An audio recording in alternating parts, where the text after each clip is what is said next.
Perkenalkan, kami dari kelompok 3 Sosiolinguistik izin menyampaikan materi dan menjawab pertanyaan tentang peristiwa tutur dan tindak tutur.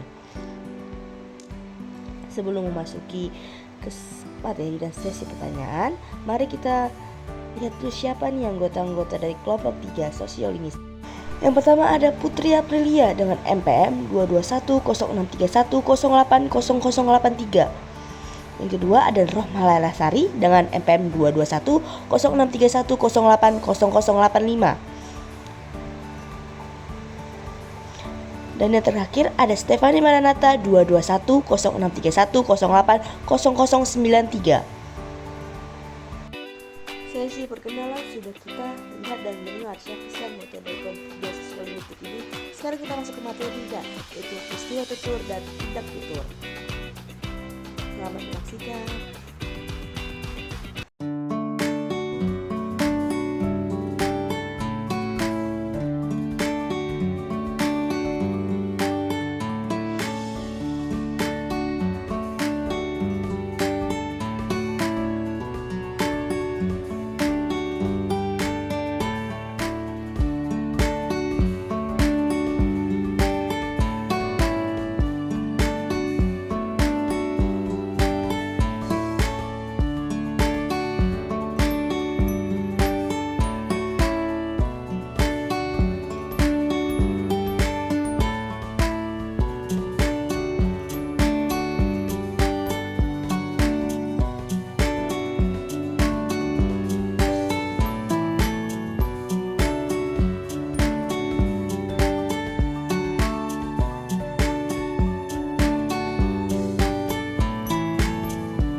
Oke, materi sudah tersampaikan. Sekarang kita lihat nih, masuk ke sesi pertanyaan.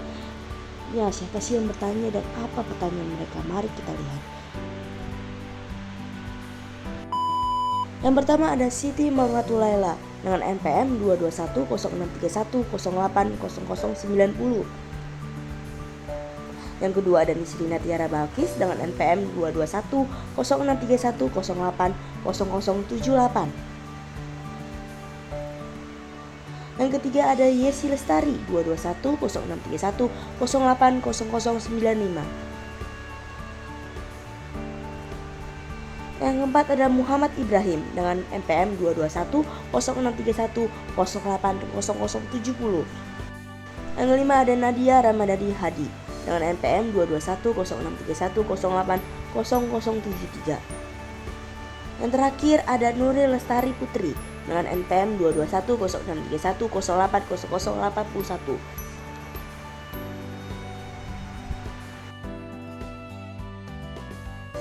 Oke, terima kasih atas kesempatannya. Izin bertanya, seperti yang sudah dijelaskan bahwasannya tindakan perlokusi dikatakan berhasil jika mitra tutur melakukan sesuatu yang diinginkan oleh penutur.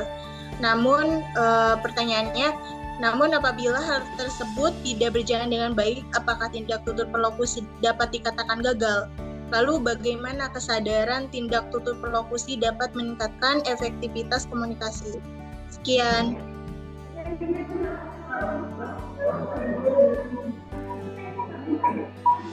kasih. Selanjutnya Miss Rina, dipersilakan.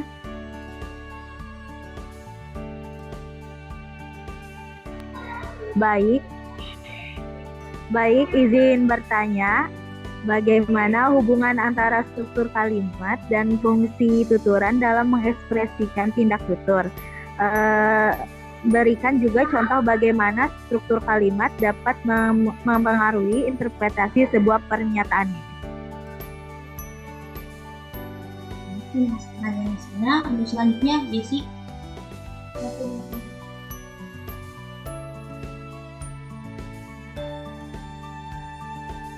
Baik, perkenalkan nama saya Yes Lestari. Pertanyaan saya adalah, tolong buatkan 2 contoh modus tidak literal dalam kasus sebagai berikut dan coba jelaskan maksudnya. Yang pertama, salah satu mahasiswa PBSI ingin mengikuti lomba baca puisi Sekarawang, namun selalu gagal lomba puisi antar kelas. Berikutnya, yang kedua, seorang siswa dalam Sanggar Tari sangat berambisi untuk mengikuti kegiatan pentas tari, padahal tidak terpilih karena kemampuannya yang belum memadai. Terima kasih. Terima kasih untuk 3 penanya. Pertama, izinkan kami kelompok 3 untuk berdiskusi terlebih dahulu. Izin menjawab pertanyaan tadi ya. Tadi pertanyaannya, tolong buatkan 2 contoh modus tidak literal. Dalam satu kalimat, salah satu mahasiswa PBSI ingin mengikuti lomba baca puisi Sekarawang, namun selalu gagal lomba puisi antar kelas. Dan juga kalimat kedua, seorang siswa dalam Sanggar Tari sangat berambisi untuk mengikuti kegiatan pentas tari, padahal tidak terpilih karena kemampuannya yang belum memadai. Dalam konteks modus tidak literal. Oke, jawabannya yaitu tadi kan kalimat satu, salah satu mahasiswa PBSI ya mengikuti lomba puisi Sekarawang, namun tidak langsung ke lomba puisi antar kelas. Kalau modus tidak langsung literalnya itu kalimatnya ini diceritakan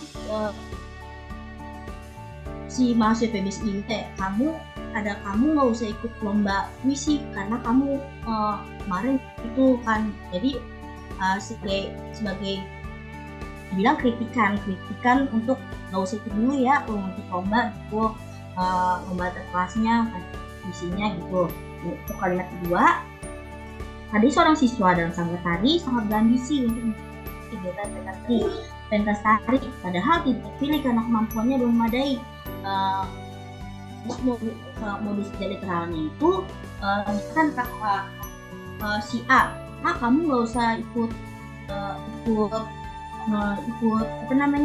pentas tari ya, kamu memang rajin pentas tari ini, tapi kemampuan kamu belum cukup dalam bidang ini gitu. Jadi modus tidak literalnya itu tadi pertama, kita nggak usah masuk PBSI ini nggak usah ikut lomba bahasa puisi. Yang modus tidak literalnya itu si A ini nggak usah ikut pentas tari karena kemampuannya belum cukup gitu. Bagaimana sih, apakah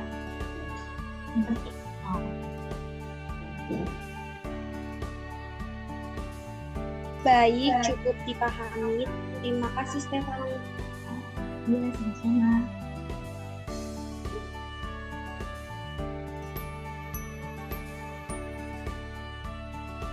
Selanjutnya, izin menjawab pertanyaan dari Siti Marwatul Laila. Pertanyaannya, tindakan perlokusi dikatakan berhasil jika mitra tutur melakukan sesuatu yang diinginkan penutur. Apabila hal tersebut tidak sejalan dengan baik, apakah tindak tutur perlokusi dapat dikatakan gagal? Jadi, tindak tutur perlokusi dapat dikatakan gagal jika mitra tutur tidak melakukan atau tidak merespon sesuatu yang diinginkan oleh penutur.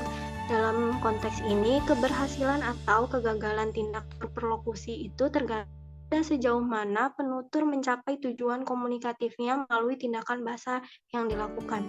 Lalu pertanyaan, bagaimana kesadaran tindak tutur perlokusi dapat meningkatkan efektivitas komunikasi?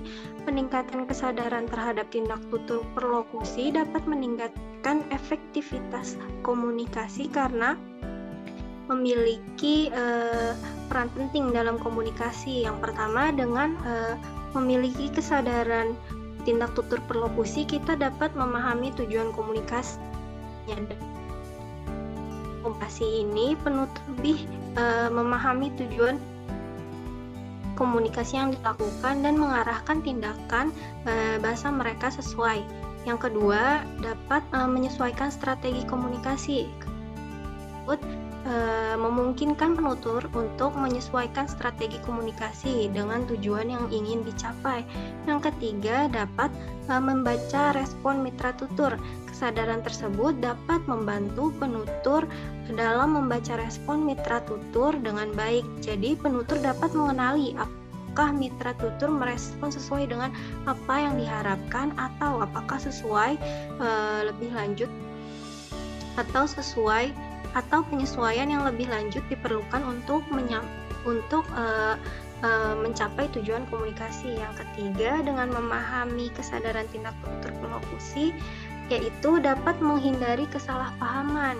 Jadi, penutur dapat menghindari kesalahpahaman berkomunikasi.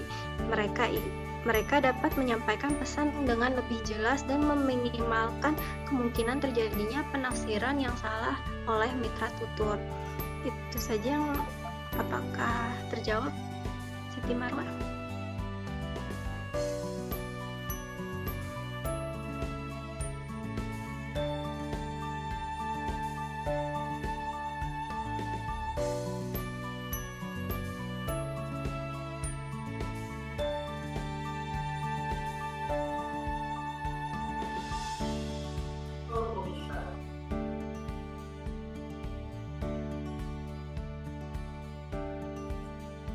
Baik, saya izin menjawab pertanyaan dari Nisrina. Pertanyaannya itu bagaimana hubungan antara struktur kalimat dan fungsi tuturan dalam mengekspresikan tindak tutur. Lalu berikan juga contoh bagaimana struktur kalimat dapat memengaruhi interpretasi sebuah pernyataan. Nah, hubungan antara struktur kalimat dan fungsi tuturan itu sangat erat dalam mengekspresikan tindak tutur. Nah, struktur kalimat memainkan peran penting dalam menyampaikan informasi dan menentukan cara pesan disampaikan. Sementara fungsi tuturan menentukan tujuan atau efek yang ingin dicapai dengan pesan tersebut. Sebagai contoh, ada dua kalimat dengan struktur yang sama namun dengan fungsi tuturan yang berbeda. Kalimat yang pertama, apakah kamu bisa menutup pintunya? Kalimat yang kedua, tutuplah pintunya. Kedua kalimat tersebut memiliki struktur yang sama-sama merupakan kalimat perintah atau imperatif. Akan tetapi, fungsi tuturan dari kedua kalimat tersebut itu berbeda. Kalimat satu kan, apakah kamu bisa menutup pintunya, yang merupakan pertanyaan, sehingga fungsi tuturannya adalah meminta informasi atau konfirmasi. Penggunaan kata apakah menunjukkan bahwa pembicara sedang mencari kepastian tentang kemampuan pendengar untuk menutup pintunya. Seolah-olah itu kode gitu untuk kita tuh bisa menutup pintu tersebut gitu. Sedangkan pada kalimat kedua yaitu tutuplah pintunya. Yang mana ini tuh perintah langsung dengan tujuan untuk memerintahkan pendengar untuk menutup pintu. Nah, hal ini adalah tindak tutur yang jelas dan langsung tanpa kebingungan tentang maksud pembicara. Jadi, dari kedua contoh yang sudah saya sebutkan, struktur kalimat yang sama membawa makna yang berbeda tergantung pada konteks dan fungsi tuturan yang diinginkan oleh pembicara. Hal ini menunjukkan bagaimana struktur kalimat dapat memengaruhi interpretasi sebuah pernyataan dalam konteks tindak tutur. Jadi bagaimana nih Sina, apakah jawabannya sudah bisa dipahami? Sudah bisa dipahami. Makasih banyak Oma. Sama. Baik, untuk Nadia Ramadhani dipersilakan bertanya. Baik, makasih atas kesempatannya. Saya Nadia, izin bertanya. Jelaskan bagaimana peristiwa tutur dan tindak tutur dapat membantu kita memahami makna yang terkandung dalam suatu komunikasi. Terima kasih.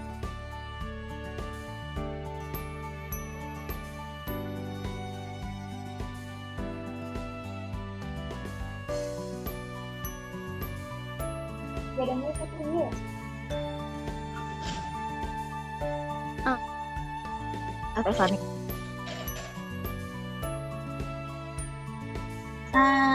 Dinasti dan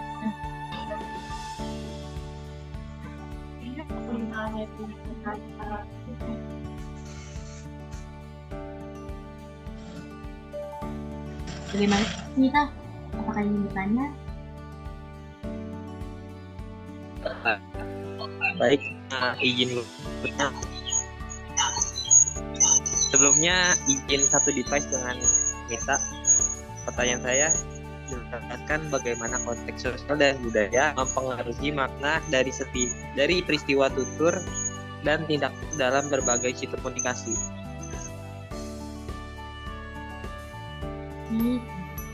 Dan terakhir untuk Nuril, boleh tanya? Baik, izin bertanya. Dari pemaparan materi tadi, faktor apa saja yang mempengaruhi pemilihan strategi kelangsungan atau ketidaklangsungan tuturan? Terima kasih. Ini karena pertanyaan sudah terkumpul, izinkan kami kelompok 3 untuk mendiskusikannya terlebih dahulu.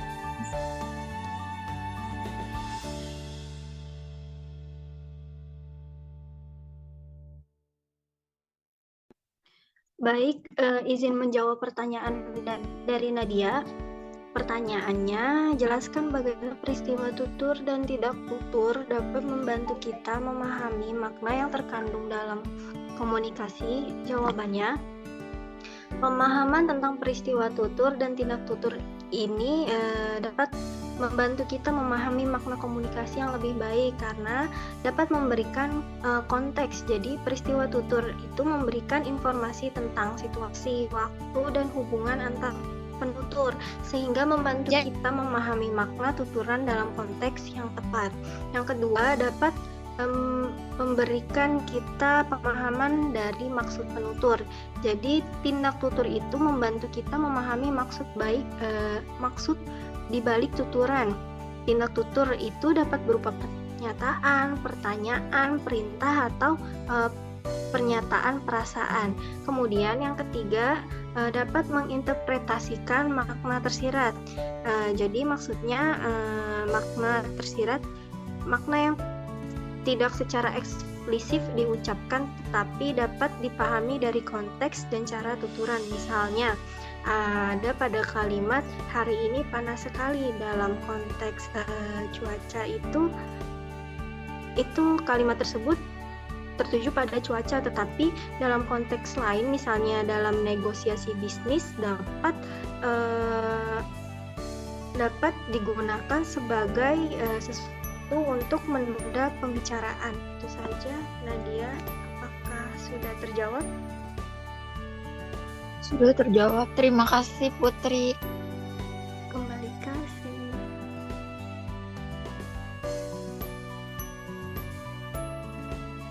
Di sini punya pertanyaan Nuril. Tadi pertanyaannya tentang faktor-faktor yang mempengaruhi pemilihan strategi kelangsungan atau ketidaklangsungan. Faktor-faktor itu yang mempengaruhi itu bisa berupa konteks situasi, hubungannya dengan tutur, tujuan tuturan, norma-norma sosial berarti serta pertimbangan kesopanan dan kesantunan dalam berbahasa. Apakah sudah bisa dimengerti Bu? Baik, sudah. Terima kasih Stefani. Sama.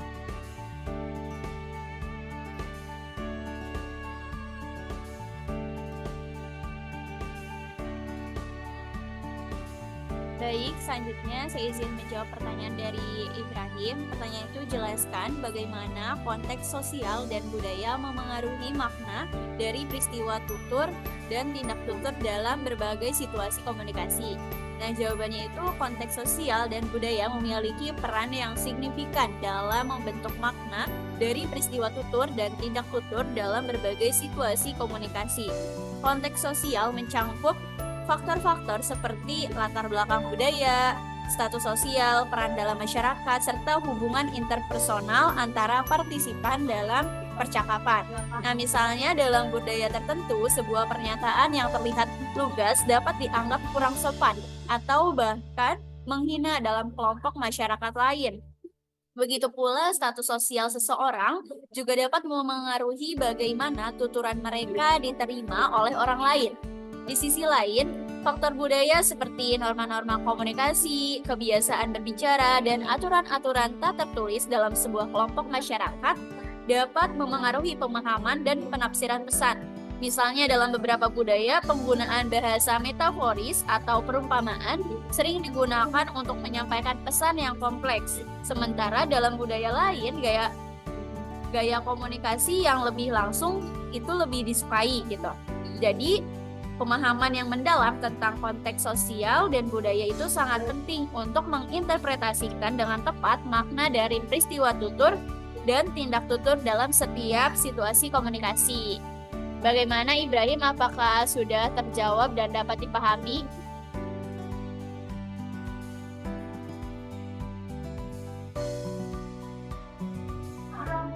Baik, Oke, karena sesi diskusi telah berakhir, saya ucapkan terima kasih bagi penanya yang bertanya dan yang menjawab.